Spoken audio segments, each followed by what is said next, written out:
Y bienvenidos a su programa de entrevistas con Respira Libre en la sección de salud. Estamos con la doctora María Catalina Maldonado, cardiólogo, con la que vamos a hablar algo bien interesante. Todo lo que queda en los trastornos cardiovasculares post-COVID. María Catalina, encantada de que estés con nosotros nuevamente. Y bueno, bienvenida. Cuéntanos qué pasa en la esfera cardiovascular post-COVID. Hola, Sajitza, muchas gracias por tu invitación. Bueno, ahora lo que estamos viendo en el día a día de la consulta no solo es la infección activa del COVID, sino ahora estamos viendo las secuelas. Hay secuelas en múltiples órganos, así como es la afectación de este virus, y la parte cardiovascular, como siempre, nos vuelve a atacar. Y nos ataca de manera sorpresiva, porque son mucha la variedad de secuelas que estamos viendo en la esfera cardiovascular. Los pacientes nos están acudiendo a consulta porque nos refieren que tienen palpitaciones o en reposo más que todo, o sea, que sienten el corazón acelerado. Sí, están acudiendo también por fatiga o disnea, sensación de falta de aire cuando hacen sus actividades habituales que antes de la infección del virus no les causaba fatiga.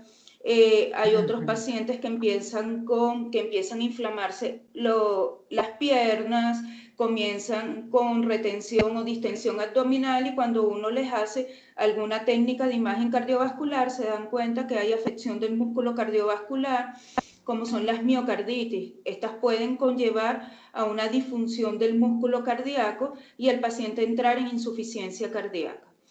Y también, bueno, la membrana que cubre el corazón también se ve afectada con una inflamación de esta membrana, que es lo que llamamos las pericarditis, que pueden estar o no asociadas con miocarditis. Entonces, el paciente va a referir una serie de síntomas dependiendo de si es solo una miocarditis pura o una miopericarditis, hasta dolor en el pecho.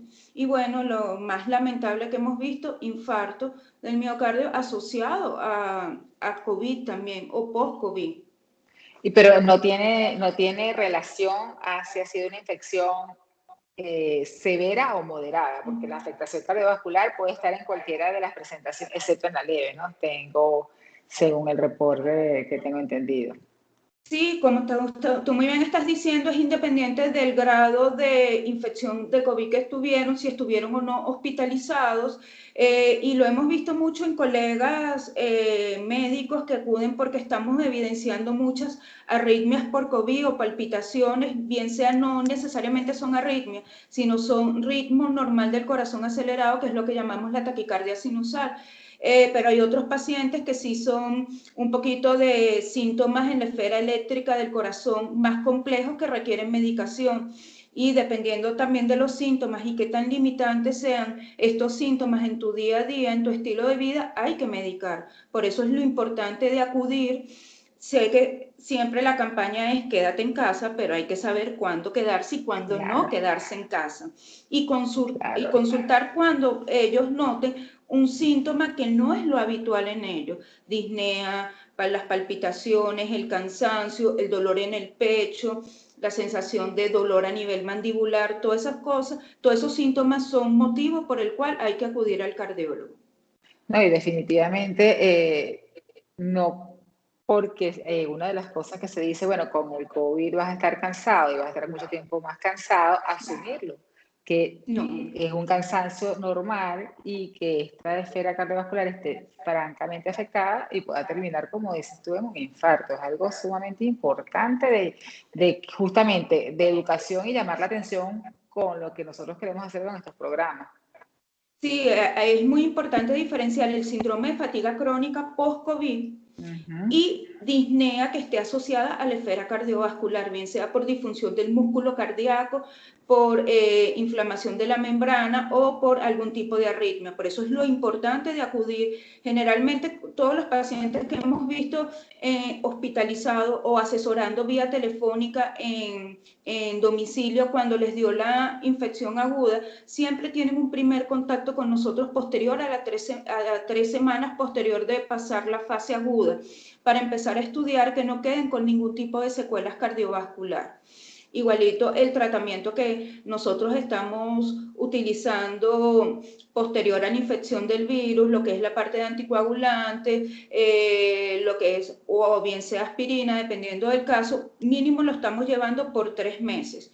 Muchos pacientes ha habido necesidad de asociar beta bloqueantes, que son un grupo de medicamentos cardiovascular que nos regula la frecuencia cardíaca, porque este tipo de palpitaciones o ritmo acelerado, dependiendo de posterior al estudio del Holter de arritmia, requieren tratamiento, porque los pacientes no pueden tolerar frecuencias cardíacas en reposo por encima de 140 o 160. No es conveniente para un corazón estar trabajando todo el día a ese ritmo, y el paciente refiere más fatiga de la que ya el propio virus le crea. Entonces, hay ciertos grupos de pacientes que hay necesidad de medicarlo, dependiendo de cuál sea la secuela cardiovascular. Claro, y es independiente de la edad. También, independiente de la edad, como te hemos dicho, ahorita tenemos muchos colegas que están consultando por palpitaciones, independientemente que el paciente tenga o no historia cardiovascular de enfermedad previa. O sea, lo hemos visto, pacientes que no tienen antecedentes cardiovasculares, no son hipertensos, no tienen enfermedad coronaria documentada. O sea, se está viendo casi en más del 70% de los pacientes las secuelas cardiovasculares. Sí, terrible. Sí, No tenía la noción del porcentaje, no era, había leído que era menos, pero realmente no, es muy sí, importante. depende de la técnica que uno utilice en cardiología. Hay grupos de pacientes en estudios, sobre todo el grupo alemán que hizo un estudio de pacientes ya posterior al COVID, que se les practicó resonancia magnética cardíaca sin haber presentado ningún síntoma de secuela cardiovascular, y casi el 70% de estos pacientes tenían lo que uno llama edema miocárdico, que es una afección que es muy específica de la resonancia cardíaca, que nos permite identificar el edema de la célula miocárdica, que es lo que uno llama las miocarditis. Entonces, imagínate, sin presentar síntomas, ya casi el 70% de estos pacientes tenían edema en la célula cardíaca, que bien sea van a desarrollar o no un grado variable de miocarditis, para que tú veas o sea, el porcentaje alto de que estos pacientes quedan con secuelas cardiovasculares. Claro, y eso independientemente, en las presentaciones leves de la enfermedad también se puede ver, y eso, claro, en una persona normal que no tenga un esfuerzo cardiovascular importante, pero en atletas de alto rendimiento esto es algo importante cuando reactivan su Cuando reactivan, entrenamiento. sí, cuando reactivan su entrenamiento. Hemos tenido 2 deportistas hospitalizados con miocarditis, que ese fue el motivo de consulta, y en el screening de ingreso a la clínica se estuvo asociado a infección por COVID. Entonces uno les hace el seguimiento, cómo va respondiendo posterior a la inflamación aguda este músculo cardíaco. Hay pacientes que se les manda hasta reposo hasta de 6 meses, dependiendo de la afección del músculo cardíaco. Sí, es bastante frecuente, y cada paciente es individualizado. Cada Claro, paciente que acude a la consulta que hemos estado evaluando posterior al COVID, cada uno tiene un plan de trabajo diferente dependiendo de lo que nos diga al examen físico y de los síntomas por los cuales hace consultar. claro, y una de las cosas que tenemos que considerar, sobre todo para que tengan en cuenta las personas que nos están escuchando, si son atletas o si son pues deportistas importantes, es que si sienten alguna palpitación o una frecuencia exagerada, anormal, pues tienen que pensar que pueden tener una afectación miocárdica post-COVID y consultar inmediatamente.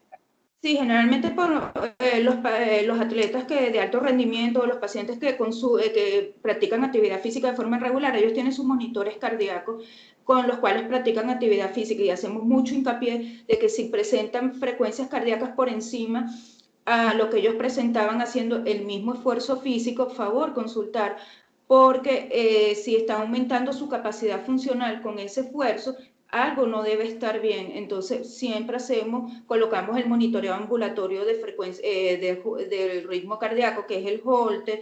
Hacemos pruebas de imagen, que es el más común, es el ecocardiograma, que son es la prueba clásica, que ahí no solo evalúo la función del músculo cardíaco, sino las válvulas, las membranas que cubre el corazón, y si hay algún tipo de alteración en estos dos estudios básicos, bueno, ya iremos a estudios más sofisticados, pero generalmente el paciente con su Holter, su electrocardiograma de 12 Claro, derivaciones y el ecocardiograma, estamos bien para llegas al medicar si diagnóstico. le hace falta medicar, sí, con eso estamos completos para hacer el diagnóstico. Bueno, Carolina, excelente. Tus redes sociales, cómo te contactan, tips totalmente de alarma cuando sientan algo, un aumento en la frecuencia cardíaca y muy importante porque la incidencia de COVID en la población es muy alta. Entonces, Sí. prestar atención. Tus redes sociales, cómo se contactan contigo. Bueno, me pueden contactar por Instagram, @Mase Maldonado, por Twitter, @doctora abreviado piso bajo Mase. Recordar muy bien a nuestros pacientes cardiovasculares que ellos requieren medicación crónica. En ningún Sí, momento suspender su medicación ni automedicarse. Favor, consultar cualquier síntoma de alarma que ellos vean que no es lo normal en ellos. Y por supuesto, las medidas básicas, al que no le haya dado COVID, las medidas básicas de prevención que siempre hemos tenido, que hasta ahorita es lo único efectivo que podemos, el uso de mascarillas, el distanciamiento social y el lavado continuo de manos. Es lo único hasta ahorita científicamente mostrado que es efectivo. Nada de gotas milagrosas, nada de otros remedios que todavía científicamente no están demostrados que tengan ninguna repercusión para evitar el virus. es así, definitivamente es así. Y bueno, sigamos entonces en la educación y en el estar atento, que es El que es estar nuestro atento objetivo. y Muchísimas gracias, consultar. Carolina. Claro que sí, consulta a un Gracias a ti, especialista. Sahitza, siempre a De la verdad que orden. sí. Un beso, muchas gracias. Saludos, nos vemos.